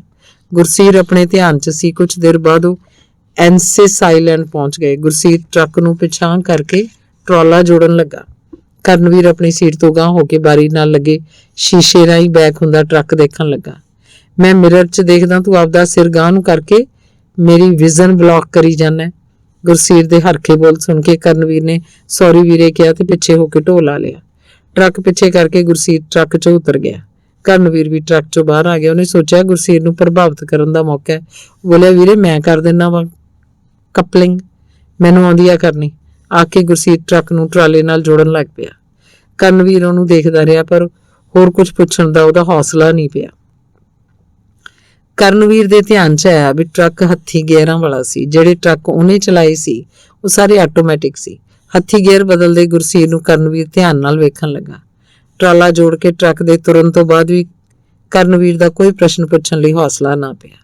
ਗੁਰਸੀਰ ਦੀਆਂ ਸੋਚਾਂ ਵਿੱਚੋਂ ਸ਼ਮਿੰਦਰ ਪਾਸੇ ਨਹੀਂ ਸੀ ਹੋਇਆ। ਗੁਰਸੀਰ ਨੂੰ ਲੱਗਦਾ ਸੀ ਇਸ ਗੇੜੇ ਤੋਂ ਬਾਅਦ ਹੀ ਸ਼ਮਿੰਦਰ ਉਹਨੂੰ ਸਪਾਂਸਰਸ਼ਿਪ ਵਾਲੀ ਚਿੱਠੀ ਨਹੀਂ ਦੇਵੇਗਾ। ਉਹਨੂੰ ਲੱਗਦਾ ਸੀ ਸ਼ਮਿੰਦਰ ਉਸ ਦਿਨ ਤੋਂ ਹੋਰ ਵੀ ਜ਼ਿਆਦਾ ਢਿੱਲ ਮੱਠ ਕਰਨ ਲੱਗਾ ਸੀ ਤੇ ਜਿਸ ਦਿਨ ਉਹਨੇ ਵਾਪਸੀ ਗੇੜੇ ਦੀ ਉਡੀਕ ਵਾਲੇ ਸਮੇਂ ਦੇ ਪੈਸੇ ਦੇਣ ਲਈ ਕਿਹਾ ਸੀ, ਸ਼ਮਿੰਦਰ ਪ੍ਰਤੀ ਅੰਦਰੇ ਅੰਦਰ ਵਿਉ ਘੋਲਦੇ ਗੁਰਸੀਰ ਨੇ ਐਨਸਿਸ ਆਈਲੈਂਡ ਤੋਂ ਟਰਾਲਾ ਜੋੜ ਕੇ ਟੋਰਾਂਟੋ ਜਾਣ ਲਈ ਟਰੱਕ ਦਾ ਰੁਖ ਐਲੈਕਸ ਫਰੇਜ਼ਰ ਬ੍ਰਿਜ ਵੱਲ ਕਰ ਲਿਆ। ਤੇ ਜਦੋਂ ਟਰੱਕ ਐਲੈਕਸ ਫਰੇਜ਼ਰ ਪੁਲ ਤੇ ਚੜ੍ਹਿਆ ਤਾਂ ਕਰਨਵੀਰ ਨੂੰ ਸਿਆਣ ਆ ਗਈ।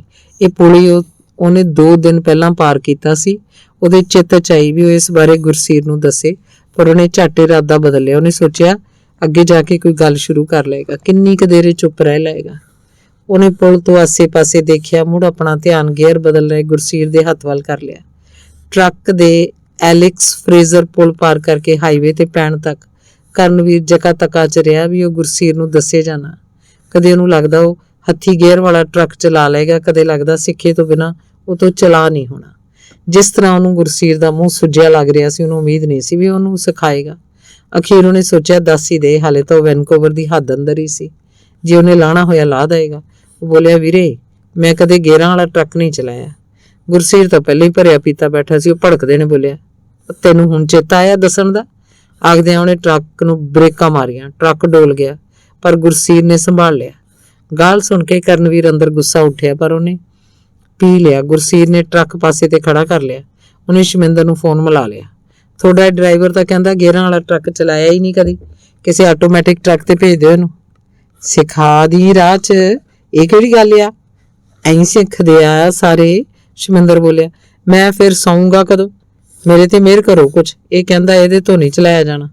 ਟਰੱਕ ਦੇ ਸਪੀਕਰ ਰਾਹੀਂ ਕਰਨਵੀਰ ਉਹਨਾਂ ਦੀ ਗੱਲਬਾਤ ਸੁਣ ਰਿਹਾ ਸੀ। ਇਹ ਸੁਣ ਕੇ ਬੋਲਿਆ ਮੈਂ ਉਹ ਨਹੀਂ ਕਿਹਾ ਵੀ ਚਲਾ ਨਹੀਂ ਸਕਦਾ, ਮੈਂ ਤਾਂ ਇਦਾਂ ਕਹਿਣਾ ਕਿ ਮੈਂ ਗੇਅਰਾਂ ਵਾਲਾ ਟਰੱਕ ਕਦੇ ਚਲਾਇਆ ਨਹੀਂ। ਇਹ ਸੁਣ ਕੇ ਗੁਰਸੀਰ ਨੇ ਉਸ ਵੱਲ ਖਾ ਜਾਣ ਵਾਲੀ ਨਿਗਾਹ ਨਾਲ ਵੇਖਿਆ।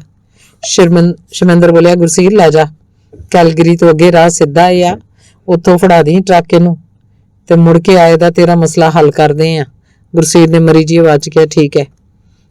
ਉਹਨੂੰ ਇਸ ਗੱਲ ਦੀ ਸਮਝ ਨਹੀਂ ਲੱਗੀ ਵੀ ਸ਼ਮਿੰਦਰ ਨੇ ਉਹਨੂੰ ਨੌਕਰੀ ਤੋਂ ਕੱਢਣ ਦੀ ਧਮਕੀ ਦਿੱਤੀ ਸੀ ਜਾਂ ਉਹ ਸੱਚ ਹੀ ਉਹਨੂੰ ਸਪਾਂਸਰ ਲੈਟਰ ਦੇਏਗਾ। ਉਹਨੇ ਟਰੱਕ ਤੋੜ ਲਿਆ। ਟਰੱਕ 'ਚ ਪਹਿਲਾਂ ਵਾਲਾ ਤਣਾਅ ਫੇਰ ਪਸਰ ਗਿਆ। ਕੋਕਾ ਹਾਲਾ ਪਹਾੜੀ ਦੇ ਟਰੱਕ ਚੜਾਉਂਦਿਆਂ ਗੁਰਸੀਰ ਦੇ ਦਿਮਾਗ 'ਚ ਟਰੱਕ ਚਲਾਉਣ ਦੇ ਪਹਿਲੇ ਦਿਨ ਆ ਗਏ, ਜਦੋਂ ਉਸਤਾਦ ਦੀ ਉਡੀਕ 'ਚ ਲੰਘਾਈ ਸਾਰੀ ਦਿਹਾੜੀ ਤੋਂ ਬਾਅਦ ਉਹਨੂੰ ਇੱਥੇ ਪਹੁੰਚਦਿਆਂ ਤੱਕ ਨੀਂਦ ਆਉਣ ਲੱਗ ਜਾਂਦੀ ਸੀ। ਗੁਰਸੀਰ ਨੂੰ ਲੱਗਦਾ ਕਿ ਟਰੱਕ ਹੁਣ ਡੋਲਿਆ ਤੇ ਹੁਣ ਕਿਸੇ ਡੂੰਘੀ ਖਾਈ 'ਚ ਡਿੱਗਿਆ। ਆਪਣੇ ਉਹਨਾਂ ਦਿਨਾਂ ਨੂੰ ਯਾਦ ਕਰਕੇ ਗੁਰਸੀਰ ਨੇ ਕਨੱਖੀ ਅੱਖ ਨਾਲ ਕਰਨਵੀਰ ਵੱਲ ਵੇਖਿਆ। ਗੁਰਸੀਰ ਦੇ ਅੰਦਰੋਂ ਕੁਝ ਪਿਘਲਣ ਲੱਗਾ।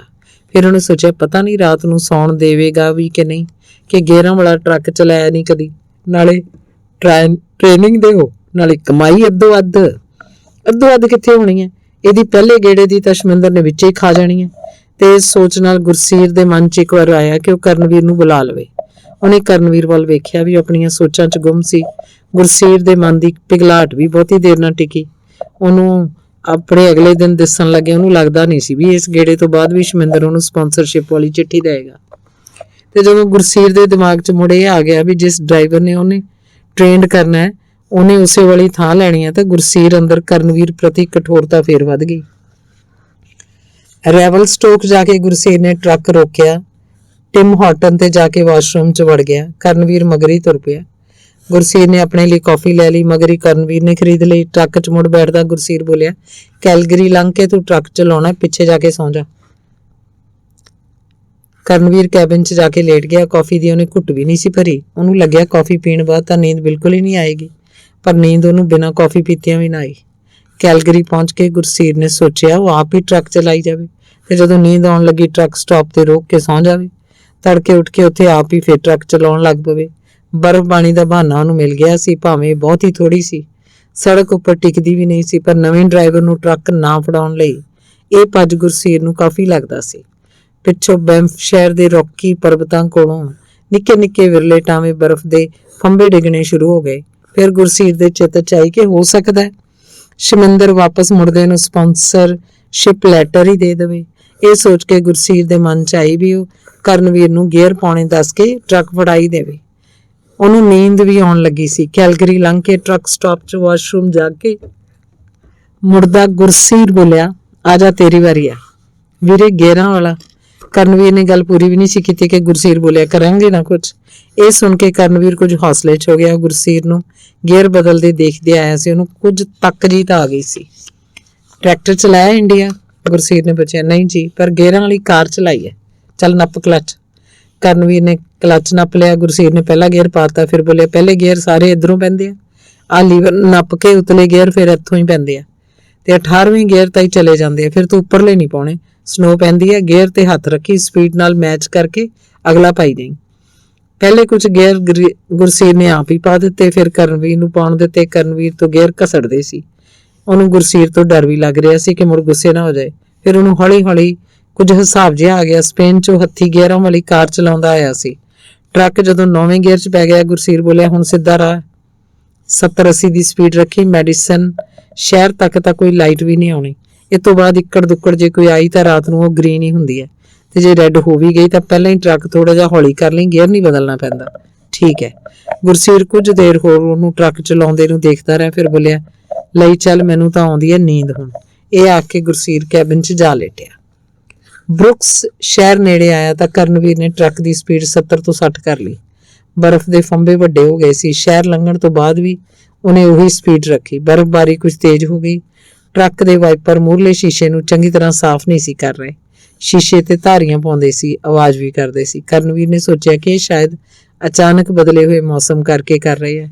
ਜਦੋਂ ਸਰੀ ਤੋਂ ਤੁਰੇ ਉੱਥੇ ਅਪ੍ਰੈਲ ਮਹੀਨੇ ਦੀ ਨਿੱਘੀ ਧੁੱਪ ਦੀ ਗਰਮੈਸ਼ ਕਾਰਨ ਜੈਕਟ ਵੀ ਨਹੀਂ ਸੀ ਪੈਂਦੀ ਤੇ ਰੈਵਲਸਟੋਕ ਜਿੱਥੋਂ ਟਰੱਕ ਦੇ ਕੈਬਿਨ ਚਲਿਆ ਗਿਆ ਸੀ ਵੀ ਬਰਫ਼ਬਾਰੀ ਦੀ ਕੋਈ ਸੰਭਾਵਨਾ ਨਹੀਂ ਸੀ ਲੱਗਦੀ ਤੇ ਕਰਨਵੀਰ ਨੇ ਸੋਚਿਆ ਕਿ ਵਿੰਡਸ਼ੀਲਡ ਵਾਸ਼ਰ ਚਲਾਉਣ ਨਾਲ ਸ਼ੀਸ਼ਾ ਚੰਗੀ ਤਰ੍ਹਾਂ ਸਾਫ਼ ਹੋ ਜਾਏਗਾ। ਉਹ ਕਾਹਲੀ ਨਾਲ ਵਿੰਡਸ਼ੀਲਡ ਵਾਸ਼ਰ ਵਾਲਾ ਬਟਨ ਲੱਭਣ ਲੱਗਾ। ਟਰੱਕ 'ਚ ਚੜ੍ਹਨ ਸਮੇਂ ਤੇ ਬਾਕੀ ਸਾਰੇ ਰਾਹ ਟਰੱਕ ਦੇ ਇਕੱਲੇ-ਇਕੱਲੇ ਬਟਨ ਬਾਰੇ ਜਾਣਕਾਰੀ ਲੈਣ ਦਾ ਮੌਕਾ ਹੀ ਨਹੀਂ ਸੀ ਬਣਿਆ। ਕਰਨਵੀਰ ਦੇ ਚਿੱਤ 'ਚ ਆਈ ਵੀ ਆਵਾਜ਼ ਮਾਰ ਕੇ ਗੁਰਸੀਰ ਨੂੰ ਪੁੱਛ ਲਏ। ਫਿਰ ਉਹਨੇ ਆਪਣੇ ਆਪ ਨੂੰ ਰੋਕ ਲਿਆ। ਘਬਰਾਹਟ ਉਸ ਅੰਦਰ ਭਾਰੀ ਹੋ ਰਹੀ ਸੀ। ਹੱਥ ਮਾਰਦਿਆਂ ਉਹਨੂੰ ਬਟਨ ਲੱਭਿਆ ਤਾਂ ਉਹਨੂੰ ਨੱਪੇ ਤੋਂ ਵਾਸ਼ਰ ਨਾ ਨਿਕਲਿਆ। ਬਟਨ ਲੱਭਦਿਆਂ ਨੱਪਦਿਆਂ ਕਰਨਵੀਰ ਤੋਂ ਟਰੱਕ ਡੋਲ ਗਿਆ, ਪਰ ਉਹਨੇ ਸੰਭਾਲ ਲਿਆ। ਨਾਲ ਦੀ ਲੇਨ 'ਚੋਂ ਲੰਘਦੇ ਟਰੱਕ ਨੇ ਪੋਲਾ ਜਿਹਾ ਹਾਰਨ ਮਾਰਿਆ। ਕਰਨਵੀਰ ਨੇ ਉੱਧਰ ਦੇਖਿਆ, ਡਰਾਈਵਰ ਉਹਨੂੰ ਸ਼ੀਸ਼ਾ ਥੱਲੇ ਕਰਨ ਦਾ ਇਸ਼ਾਰਾ ਕਰ ਰਿਹਾ ਸੀ। ਬਟਨ ਲੱਭ ਕੇ ਉਹਨੇ ਸ਼ੀਸ਼ਾ ਥੱਲੇ ਕੀਤਾ। ਡਰਾਈਵਰ ਨੇ ਪੁੱਛਿਆ, ਤੂੰ ਠੀਕ ਹੈ? ਹਾਂ ਮੈਂ ਠੀਕ ਹਾਂ, ਕਰਨਵੀਰ ਨੇ ਜਵਾਬ ਦਿੱਤਾ। ਜੇ ਨੀਂਦ ਆਉਂਦੀ ਹੈ ਤਾਂ ਪਾਸੇ ਲਾ ਕੇ ਸੌਂ ਜਾ, ਡਰਾਈਵਰ ਨੇ ਕਿਹਾ। ਨਹੀਂ ਮੈਂ ਠੀਕ ਹਾਂ। ਡਰਾਈਵ ਸੇਫ ਆਖ ਕੇ ਡਰਾਈਵਰ ਅੱਗੇ ਲੰਘ ਗਿਆ। ਕਰਨਵੀਰ ਹੋਰ ਵੀ ਸਾਵਧਾਨੀ ਨਾਲ ਟਰੱਕ ਚਲਾਉਣ ਲੱਗਾ। ਉਹਨੇ ਸਾਰੇ ਦਾ ਸਾਰਾ ਅੱਖਾਂ ਬਣ ਕੇ ਸੜਕ ਤੇ ਨਿਗਾਹ ਟਿਕਾ ਲਈ। ਧੁੰਦਲੇ ਸ਼ੀਸ਼ੇ ਵਿੱਚੋਂ ਅੱਖਾਂ ਪਾੜ ਦੇਖਦੇ ਦੀਆਂ ਅੱਖਾਂ ਦੁਖਣ ਲੱਗੀਆਂ। ਮੂਹਰੇ ਮੈਡੀਸਨ ਸ਼ਹਿਰ ਆ ਗਿਆ। ਸੜਕ ਤੇ ਬੱਤੀਆਂ ਦਾ ਚਾਨਣ ਹੋ ਗਿਆ। ਸੜਕ ਸੁੰਨ ਸੀ। ਮੂਹਰੇ ਹਰੀ ਬੱਤੀ ਸੀ। ਕਰਨਵੀਰ ਦੇ ਚਿੱਤ 'ਚ ਆਈ ਵੀ ਉਹ ਇਹਨਾਂ ਬੱਤੀਆਂ ਤੋਂ ਮੁੜ ਕੇ ਕਿਸੇ ਗੈਸ ਸਟੇਸ਼ਨ ਤੋਂ ਵਿੰਡਸ਼ੀਲਡ ਵਾਸ਼ਰ ਲੈ ਕੇ ਟਰੱਕ 'ਚ ਪਾ ਲਵੇ। ਉਹਨੇ ਟਰੱਕ ਹੌਲੀ ਕਰ ਲਿਆ, ਪਰ ਅਗਲੀ ਪਲ ਉਹਨੇ ਸੋਚਿਆ ਕਿ ਇਸ ਬਾਰੇ ਉਹਨੂੰ ਗੁਰਸੀਰ ਨੂੰ ਪੁੱਛਣਾ ਪਏਗਾ। ਗੁਰਸੀਰ ਦਾ ਸੁੱਜਿਆ ਚਿਹਰਾ ਯਾਦ ਕਰਕੇ ਉਹਨੇ ਬੱਤੀ ਤੋਂ ਮੁੜਨ ਵਾਲਾ ਵਿਚਾਰ ਛੱਡ ਦਿੱਤਾ। ਇੰਨੇ ਚਿਰ 'ਚ ਬੱਤੀ ਲਾਲ ਹੋ ਗਈ। ਕਰਨਵੀਰ ਨੂੰ ਟਰੱਕ ਰੋਕਣਾ ਪਿਆ। ਉਹਨੇ ਸੋਚਿਆ ਟਰੱਕ ਹੁਣ ਰੁਕਿਆ ਤਾਂ ਹੈ ਹੀ, ਸ਼ਹਿਰ ਵੱਲ ਮੋੜ ਹੀ ਲਵੇ। ਉਹਨੇ ਮਨ ਕਰੜਾ ਕਰਕੇ ਗੁਰਸੀਰ ਨੂੰ ਪੁੱਛਣ ਲਈ ਮੂੰਹ ਪਿਛਾ ਭੁਮਾਇਆ ਵੀ, ਪਰ ਆਵਾਜ਼ ਦੇਣ ਲਈ ਉਹਦਾ ਜੇਰਾ ਨਾ ਪਿਆ। ਬੱਤੀ ਮੁੜ ਹਰੀ ਹੋ ਗਈ। ਕਰਨਵੀਰ ਨੇ ਤੋਰਨ ਲਈ ਟਰੱਕ ਪਹਿਲੇ ਗੇਅਰ 'ਚ ਪਾ ਲਿਆ। ਟਰੱਕ ਹੁਜਕੇ ਮਾਰਦਾ ਹੌਲੀ ਅੱਗੇ ਵਧਿਆ। ਕਰਨਵੀਰ ਨੂੰ ਲੱਗਾ ਵੀ ਇਸ ਤਰ੍ਹਾਂ ਟਰੱਕ ਤਿਲਕ ਸਕਦਾ ਸੀ। ਗੇਅਰ ਤੇ ਸਪੀਡ ਦਾ ਤਾਲਮੇਲ ਬਿਠਾਉਣ ਦੀ ਕੋਸ਼ਿਸ਼ ਕਰਦਾ ਰੋਣ ਹਾਕਾ ਹੋ ਗਿਆ, ਪਰ ਉਹ ਤੋਂ ਬੈਠ ਨਹੀਂ ਸੀ ਰਿਹਾ। ਪਿੱਛੇ ਕੈਬਿਨ 'ਚ ਪਏ ਗੁਰਸੀਰ ਨੂੰ ਲੱਗਾ ਜਿਵੇਂ ਉਹਨਾਂ ਦਾ ਟਰੱਕ ਰੇਲਵੇ ਲਾਈਨ ਦੇ ਐਨ ਵਿਚਕਾਰ ਜਾ ਕੇ ਖੜ ਗਿਆ ਹੋਵੇ। ਗੱਡੀ ਚੀਕਾਂ ਮਾਰਦੀ ਉਹਨਾਂ ਵੱਲ ਵੱਧ ਰਹੀ ਸੀ, ਪਰ ਕਰਨਵੀਰ ਤੋਂ ਟਰੱਕ ਅੱਗੇ ਪਿੱਛੇ ਨਹੀਂ ਸੀ ਹੋ ਰਿਹਾ। ਜਿਉਂ-ਜਿਉਂ ਗੱਡੀ ਉਹਨਾਂ ਵੱਲ ਵੱਧ ਰਹੀ ਸੀ, ਗੁਰਸੀਰ ਹੱਥ ਪੈਰ ਮਾਰਦਾ ਕਰਨਵੀਰ ਨੂੰ ਟਰੱਕ ਤੋਰਨ ਲਈ ਆਖ ਰਿਹਾ ਸੀ, ਪਰ ਕਰਨਵੀਰ ਤੋਂ ਟਰੱਕ ਤੁਰ ਨਹੀਂ ਸੀ ਰਿਹਾ। ਗੱਡੀ ਹੋਰ ਨੇੜੇ ਆ ਗਈ, ਜਿਵੇਂ ਉਹ ਟਰੱਕ ਦੇ ਨਾਲ ਟਕਰਾਉਣ ਵਾਲੀ ਹੋਵੇ। ਗੁਰਸੀਰ ਚੀਕਾਂ ਮਾਰਨ ਲੱਗਾ, ਪਰ ਉਹਦੀ ਚੀਕ ਨਹੀਂ ਨਿਕਲਦੀ। ਹੜਬੜਾ ਕੇ ਉਹਨੇ ਅੱਖਾਂ ਖੋਲ੍ਹਤੀਆਂ। ਕੁਝ ਪਲ ਉਹਨੂੰ ਪਤਾ ਨਾ ਲੱਗਾ ਵੀ ਉਹ ਕਿੱਥੇ ਸੀ ਤੇ ਟਰੱਕ ਦੇ ਹੁਜਕੇ ਵੱਜ ਰਹੇ ਸੀ। ਕੁਝ ਪਲ ਉਹ ਭਵਤਰਿਆ ਜਿਹਾ ਬੈਠਾ ਰਿਹਾ। ਉਹਨੂੰ ਗੇਅਰਾਂ ਦੇ ਘਸੜਨ ਦੀ ਆਵਾਜ਼ ਸੁਣੀ। ਉਹ ਕੁਝ ਸੁਰਤ ਫੜ ਗਿਆ। ਉਹਦੇ ਚਿੱਤ 'ਚ ਆਈ ਟੁੱਟੇ ਕੋਈ ਗੇਅਰ ਤੋਂ ਪਤਾ ਲੱਗੇ ਨਾਲੇ ਸ਼ਮਿੰਦਰ ਨੂੰ ਤੇ ਨਾਲੇ ਇਹਨੂੰ ਬਈ ਕਿਵੇਂ ਕਿਸੇ ਤੋਂ ਨੌਕਰੀ ਖੋਈਦੀ ਹੈ। ਪਰ ਉਹਨੂੰ ਝੱਟ ਖਿਆਲ ਆ ਗਿਆ ਵੀ ਡਰਾਈਵਰ ਦੀ ਗਲਤੀ ਨਾਲ ਹੋਇਆ ਖਰਚਾ ਤਾਂ ਸ਼ਮਿੰਦਰ ਨੇ ਦੋਹਾਂ ਡਰਾਈਵਰਾਂ ਦੇ ਸਿਰ ਅੱਧੋ ਅੱਧ ਪਾ ਦੇਣਾ। ਉਹ ਛੇਤੀ ਨਾਲ ਉੱਠ ਕੇ ਕੈਬਿਨ 'ਚੋਂ ਬਾਹਰ ਆਇਆ ਤੇ ਬੋਲਿਆ, ਭੰਨਣਾ ਹੈ ਟਰੱਕ? ਮੇਰਾ ਸਨ ਕੁੰਡਾ ਕਰਵਾਏਗਾ? ਗੁਰਸੀਰ ਦੀ ਅੱਗ ਭਰਾਉਂਦੀ ਆਵਾਜ਼ ਸੁਣ ਕੇ ਕਰਨਵੀਰ ਠਠੰਬਰ ਗਿਆ। ਉਹਦਾ ਪਹਿਲਾਂ ਹੀ ਭਰਿਆ ਪੀਤਾ ਮਨ ਉਛਲ ਗਿਆ। ਉਹਨੇ ਟਰੱਕ ਨੂੰ ਰੋਕ ਕੇ ਪਾਰਕਿੰਗ ਗੇਅਰ 'ਚ ਪਾ ਲਿਆ ਤੇ ਗੁਰਸੀਰ ਵੱਲ ਦੇਖਦਿਆਂ ਬੋਲਿਆ, ਵੀਰੇ ਇੱਕ ਵਾਰ ਤਾਂ ਦੱਸ ਦਿਓ ਵੀ ਮੇਰਾ ਕਸੂਰ ਕੀ ਹੈ? ਇਸ ਤਰ੍ਹਾਂ ਆਖਦੇ ਕਰਨਵੀਰ ਦੀ ਆਵਾਜ਼ ਭਰੜਾ ਗਈ। ਲੇਰ ਮਾਰਨ ਵਰਗੀ ਆਵਾਜ਼ ਨੇ ਗੁਰਸੀਰ ਦੇ ਅੰਦਰ ਨੂੰ ਛੋਹ ਲਿਆ। ਉਹਨੇ ਪਹਿਲਾਂ ਨਾਲੋਂ ਢੈਲੀ ਆਵਾਜ਼ 'ਚ ਕਿਹਾ, ਕਸੂਰ ਤੇਰਾ ਨਹੀਂ ਮੇਰਾ ਹੈ, ਜਿਹੜਾ ਤੈਨੂੰ ਨਾਲ ਲੈ ਆਇਆ। ਮੇਰੇ ਨਾਲ ਵੀਰੇ ਇਉਂ ਨਾ ਕਰੋ, ਬਹੁਤ ਮੁਸ਼ਕਲਾਂ ਨਾਲ ਲਿਆ ਹੈ। ਆਖਦਾ ਕਰਨਵੀਰ ਰੁਕ ਗਿਆ। ਉਹ ਤੋਂ ਅੱਗੇ ਨਾ ਬੋਲਿਆ ਗਿਆ। ਆਪਣਾ ਮਨ ਕਰੜਾ ਕਰਨ ਲਈ ਬੁੱਲਾਂ ਨੂੰ ਘੁੱਟਣ ਲੱਗਾ। ਗੁਰਸੀਰ ਨੇ ਉਹਨੂੰ ਇਸ ਤਰ੍ਹਾਂ ਕਰਦੇ ਵੇਖ ਲਿਆ। ਉਹ ਕੁਝ ਪਲ ਖੜਾ ਰਿਹਾ, ਫਿਰ ਸਵਾਰੀ ਵਾਲੀ ਸੀਟ ਤੇ ਬੈਠ ਗਿਆ। ਮਸਾਂ ਲਾਇਸੈਂਸ ਲਿਆ। ਹੁਣ ਤੱਕ ਦੀ ਸਾਰੀ ਕਮਾਈ ਤੇ ਕਰਜ਼ਾ ਲੈ ਕੇ LMIA ਖਰੀਦੀ ਹੈ। 6 ਮਹੀਨਿਆਂ ਤੋਂ ਕੋਈ ਕਮਾਈ ਨਹੀਂ ਕੀਤੀ। ਜੇ ਮੈਥੋਂ ਕੋਈ ਗਲਤੀ ਹੋ ਗਈ ਹੈ ਤਾਂ ਦੱਸੋ, ਪਰ ਇਉਂ ਨਾ ਕਰੋ, ਮਾਫੀ ਮੰਗ ਲੈਣਾ ਜੇ ਕਹੋ। ਆਖਦੇ ਕਰਨਵੀਰ ਦੇ ਬੁੱਲ ਫਰਕਣ ਲੱਗੇ ਤੇ ਉਹਨੇ ਆਪਣੇ ਹੱਥ ਗੁਰਸੀਰ ਮੂਹਰੇ ਜੋੜ ਦਿੱਤੇ। ਉਹਦੇ ਜੁੜੇ ਹੱਥ ਦੇਖ ਕੇ ਗੁਰਸੀਰ ਨੂੰ ਸੁਪਨਾ ਯਾਦ ਆ ਗਿਆ, ਜਿਹੜਾ ਪਿਛਲੇ ਕਈ ਦਿਨਾਂ ਤੋਂ ਉਹਦੀ ਨੀਂਦ ਭੰਗ ਕਰ ਰਿਹਾ ਸੀ। ਸੁਪਨੇ 'ਚ ਸ਼ਮਿੰਦਰ ਮੂਹਰੇ ਹੱਥ ਜੋੜੀ ਖੜਾ ਸੀ ਤੇ ਸ਼ਮਿੰਦਰ ਇੱਕ ਪੇਪਰ ਲਹਿਰਾ ਰਿਹਾ ਹੁੰਦਾ ਹੈ। ਉਹ ਪੇਪਰ ਫੜਨ ਲਈ ਹੱਥ ਵਧਾਉਂਦਾ ਹੈ, ਪਰ ਗਾਇਬ ਹੋ ਜਾਂਦਾ ਹੈ ਤੇ ਅੱਗੋਂ ਦੰਦ ਕੱਢਦਾ ਸ਼ਮਿੰਦਰ ਉਸ ਨੂੰ ਰਾਖਸ਼ਸ ਲੱਗਣ ਲੱਗਦਾ ਹੈ। ਡਰ ਨਾਲ ਉਹਦੀ ਨੀਂਦ ਖੁੱਲ ਜਾਂਦੀ ਹੈ। ਗੁਰਸੀਰ ਨੇ ਕਰਨਵੀਰ ਦੇ ਜੁੜੇ ਹੱਥ ਆਪਣੇ ਹੱਥਾਂ 'ਚ ਲੈ ਲਏ। ਉਹਨਾਂ ਨੂੰ ਘੁੱਟ ਕੇ ਬੋਲਿਆ, ਤੇਰਾ ਕੋਈ ਕਸੂਰ ਨਹੀਂ ਛੋਟੇ ਭਾਈ, ਮਾਲਕ ਨੇ ਲਹੂ ਪੀਤਾ ਮੇਰਾ। ਹਰੇਕ ਨਵਾਂ ਡਰਾਈਵਰ ਮੇਰੇ ਨਾਲ ਭੇਜ ਦਿੰਦਾ ਹੈ। ਪਹਿਲਾਂ ਮੈਂ ਕਦੇ ਰਾਜ ਨਹੀਂ ਸੀ ਕੀਤਾ, ਪਰ ਹੁਣ ਮਸਾਂ ਮੇਰਾ PNP ਦੀ ਵਾਰੀ ਆਈ ਹੈ। ਨਾ ਸਪਾਂਸਰਸ਼ਿਪ ਲੈਟਰ ਦਿੰਦਾ ਹੈ ਤੇ ਨਾ ਨਵਾਂ ਵਰਕ ਪਰਮਿਟ। ਤੈਨੂੰ ਮੈਥੋਂ ਟ੍ਰੇਨਡ ਕਰਵਾ ਕੇ ਮੇਰੀ ਥਾਂ ਹੀ ਬਹਾ ਦੇਣਾ ਉਹਨੇ। ਇਹਦੇ 'ਚ ਮੇਰਾ ਤਾਂ ਕੋਈ ਕਸੂਰ ਨਹੀਂ ਨਾ ਵੀਰੇ। ਮੈਂ ਤਾਂ ਆਪਣੇ ਪਰਿਵਾਰ ਦੀ ਜ਼ਿੰਮੇਵਾਰੀ ਨਿਭਾਉਣ ਲਈ ਇਹ ਜੌਬ ਖਰੀਦੀ ਹੈ। ਮੇਰਾ ਕਾਲਜ ਪੜ੍ਹਦਾ ਛੋਟਾ ਭਰਾ ਏ, ਮਾਂ ਏ, ਵਿਆਹੀ ਭੈਣ, 2 ਬੱਚਿਆਂ ਨਾਲ ਪੇਕੀ ਆ ਬੈਠੀ ਏ। ਗੁਰਸੀਰ ਨੇ ਫਿਰ ਉਹਦੇ ਹੱਥ ਘੁੱਟੇ ਤੇ ਕਿਹਾ, ਫਿਕਰ ਨਾ ਕਰ, ਮੈਂ ਤੇਰੇ ਨਾਲ ਆ। ਕਰ ਚਿੱਤ ਕਰੜਾ, ਤੈਨੂੰ ਗੇਅਰ ਪਾਉਣੇ ਸਿਖਾਵਾਂ। ਇੱਕ ਵਾਰੀ ਟਰੱਕ ਤੁਰਦਾ ਕਰ ਦਿਓ, ਫਿਰ ਭਾਵੇਂ ਸੌਂ ਜਾਇਓ, ਤੁਹਾਡੀ ਨੀਂਦ ਖਰਾਬ ਹੁੰਦੀ ਹੈ। ਨੀਂਦ ਨੂੰ ਮਾਰ ਗੋਲੀ, ਤੈਨੂੰ ਚੰਗੀ ਤਰ੍ਹਾਂ ਸਿਖਾ ਕੇ ਹੀ ਸੌਂ ਹੁਣ। ਆਖਦਿਆਂ ਗੁਰਸੀਰ ਨੇ ਫਿਰ ਕਰਨਵੀਰ ਦੇ ਹੱਥ ਘੁੱਟੇ। ਕਰਨਵੀਰ ਨੇ ਉਸੇ ਵੇਲੇ ਸ਼ੁਕਰਾਨੇ ਨਾਲ ਦੇਖਿਆ ਤੇ ਟਰੱਕ ਗੇਅਰ 'ਚ ਪਾ ਲਿਆ। ਤਾਪਮਾਨ ਹੋਰ ਹੇਠਾਂ ਚਲਾ ਗਿਆ, ਬਰਫ਼ਬਾਰੀ ਤੇਜ਼ ਹੋ ਗਈ। ਥੋੜਾ ਜਿਹਾ ਅੱਗੇ ਜਾ ਕੇ ਗੁਰਸੀਰ ਬੋਲਿਆ, ਛੋਟੇ ਭਾਈ ਧਿਆਨ ਨਾਲ ਚਲਾਈ, ਇਸ ਸਨੋ ਉੱਤੇ ਹੀ ਰੂੰ ਵਰਗੀ ਨਰਮ ਲੱਗਦੀ ਹੈ, ਇਹਦੇ ਹੇਠਾਂ ਸੜਕ ਬਹੁਤ ਸਲਿੱਪਰੀ ਹੈ। ਇਹ ਆਖ ਕੇ ਗੁਰਸੀਰ ਨੇ ਅੱਖਾਂ ਮੀਟ ਲਈਆਂ। ਫਿਰ ਅਚਾਨਕ ਬੋਲਿਆ, ਆਪਣੇ ਵਰਗੇ LMIA ਵਾਲਿਆਂ ਦੀ ਹੋਣੀ ਤੇ ਹਾਸਾ ਵੀ ਆਉਂਦਾ ਤੇ ਗੁੱਸਾ ਵੀ। ਆਖਦੇ ਹੋਏ ਗੁਰਸੀਰ ਦੇ ਬੋਲ ਉਦਾਸ ਹੋ ਗਏ। ਮੁੜ ਬੋਲਿਆ, ਸੜਕ ਦਾ ਹਾਲ ਵੀ ਉਹੀ ਹੈ ਜਿਹੜਾ ਆਪਣੇ ਵਰਗਿਆਂ ਦਾ PR ਹੋਣ ਲਈ ਹੋਵੇ। ਹੁਣ ਲੱਗਦਾ ਹੈ ਵੀ ਟਿਕਾਣਾ ਆ ਗਿਆ, ਸਾਲਾ ਪਹਿਲਾਂ ਨਾਲੋਂ ਵੀ ਕਸੂਤਾ ਮੋੜ ਆ ਜਾਂਦਾ। ਉਨੀ ਲੰਮੀ ਸੜਕ ਫੇਰ ਦਿਸਣ ਲੱਗ ਜਾਂਦੀ ਹੈ। ਕਰਨਵੀਰ ਨੇ ਮੂੰਹ ਘੁਮਾ ਕੇ ਗੁਰਸੀਰ ਵੱਲ ਵੇਖਿਆ। ਉਹਦੇ ਮੂੰਹ ਤੇ ਮੁਰਦੇ ਹਾਨੀ ਛਾਈ ਸੀ।